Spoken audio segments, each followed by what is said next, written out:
Note কয়েনের কিছু update নিয়ে কথা বলবো। আপনারা জানেন নোট কয়েন বিগত কয়েকদিন ধরেই, প্রায় কয়েক সপ্তাহ ধরেই একটু মার্কেটটা ওদের নিচের দিকে আছে, মার্কেটটা শুধু ডাউনে যাচ্ছে। তো আজকে 0.01358 আছে, যার মান প্রায় বাংলাদেশি টাকা 0.03 বলতে 1.1 টাকা 3 পয়সার সমান, 1 টাকা 30 পয়সা যেটা, ওইটার সমান মূল্যে আছে। কিন্তু কয়েকদিন আগেও নোট কয়েন কিন্তু আপনারা দেখতে পাচ্ছেন 3 টাকার কাছাকাছি ছিল, যা বর্তমানে 130% মতো মাইনাসে আছে, নিচের দিকে আছে। তো যাদের কাছে নোট কয়েন ছিল, যারা হোল্ড করে রাখছেন, তারা এখন বিক্রি করেন না, ওয়েট করেন।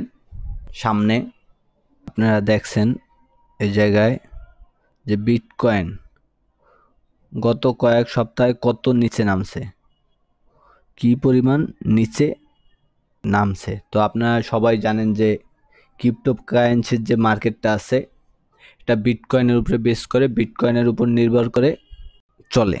তো বিটকয়েনের দাম যখন কমে, তখন সমস্ত কয়েন, যত কয়েন আছে ক্রিপ্টো মার্কেটে, সব কয়েনগুলোর দাম পড়ে যায়, মানে কমে যায়। আবার যখন বিটকয়েনের দাম বাড়ে, তখন সব কয়েনের দাম বাড়ে। তো বিটকয়েনের দাম যখন পড়ে গেছে, মানে নিচে নামছে, তখন নোট কয়েনের দামও কি করছে, নিচে নামছে।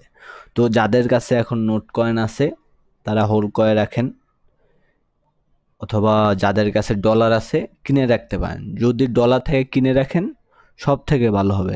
কিছুদিন পরে আবার এর দাম যখন বাড়বে তখন সেল করে দিতে পারেন। প্রায় 100% প্রফিট করে নিতে পারবেন। যেমন $100 নোট কয়েন এখন কিনে রাখলে আগামী কয়েক সপ্তাহ পরে এটা $200 বিক্রি করতে পারেন। তো এভাবে ট্রেড, ফিউচার ট্রেড যেটা আমরা বলি, এভাবে ট্রেড সিস্টেমে ট্রেড করে নিতে পারেন। তো যাদের কাছে ডলার আছে, আমি বলবো তারা ইউএসডিটি থাকলে নোট কয়েন কিনে রাখতে পারেন, কারণ ভালো একটা প্রফিট দিবে।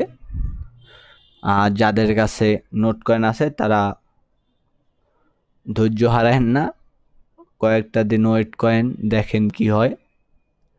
সামনের মাসে দেখেন কি অবস্থা হয়, তখন